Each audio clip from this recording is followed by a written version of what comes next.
जाले विधानसभा seat hot हो गई थी और पिछले दिनों कुछ दिन पहले मधुबनी सांसद ने एक आपके विधायक हैं डॉक्टर मशकूर अहमद उस्मानी, उस पर उन्होंने साफ कहा था कि वो पाकिस्तानी मानसिकता के हैं और यहाँ तक कि उन्होंने कहा कि पाकिस्तान के। उस पर आप क्या कहेंगे? देखिए, सुबह से शाम तक जो पाकिस्तान का नाम लेता है वही असल पाकिस्तानी होता है।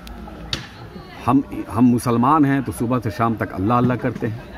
कोई हिंदू है तो सुबह से शाम तक जय श्री राम बोलता है, अपने भगवान का नाम लेते हैं। जो वाहे गुरु बोलते हैं सिख भाई, हमारे ईसाई भाई गॉड गॉड बोलते हैं।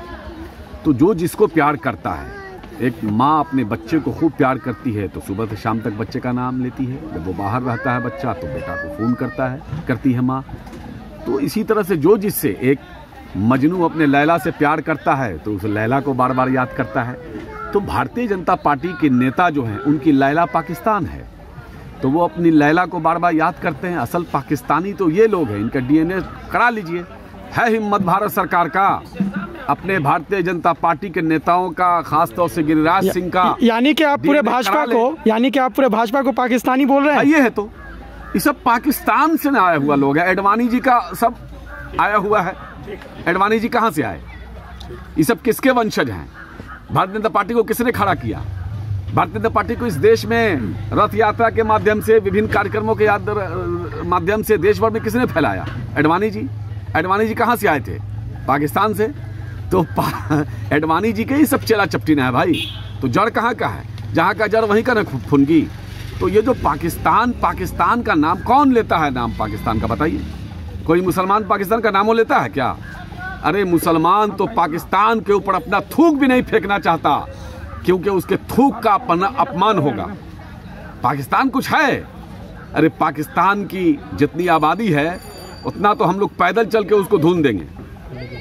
अरे नहीं संभलता, लेकिन इनको है नहीं। चीन घर बना लिया भारत में।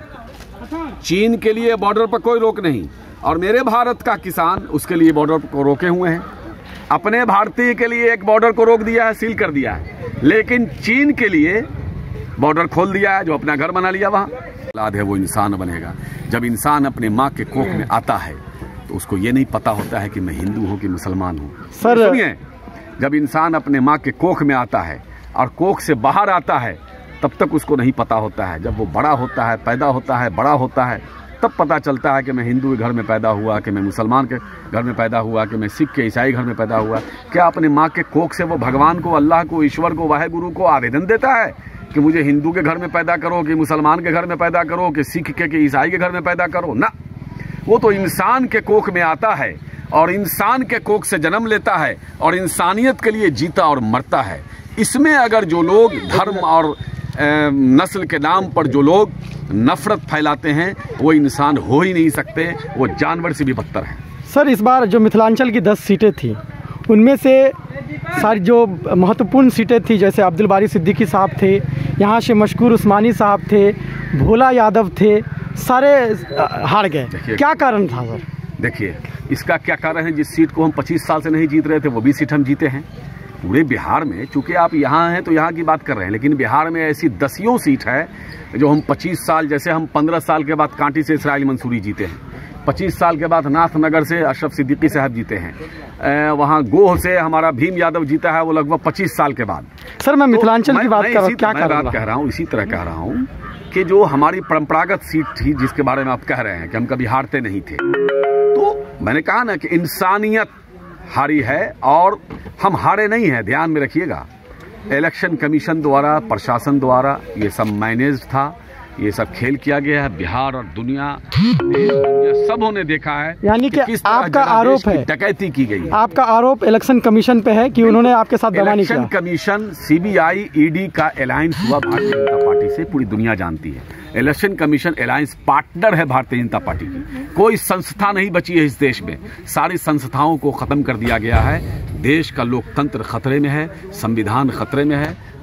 तेजस्वी यादव ने 4 साल पहले ही कहा था और 2014 में लालू जी ने कहा था कि देश बचेगा या टूटेगा ये 14 तय करेगा। और आज उस वक्त जब लालू जी बोले थे और 4 साल पहले तेजस्वी जी बोले थे तो लोग हंस रहे थे, लेकिन आज सबको समझ में आ रहा है। परसों राहुल गांधी ने कहा है कि अभी नहीं समझोगे मत समझो, जब सब गुलाम बन जाओगे तब समझ में आएगा। ठीक है सर, मिथिला लाइव 24 से बात करने के लिए आपका बहुत बहुत धन्यवाद। शुक्रिया आपका भी।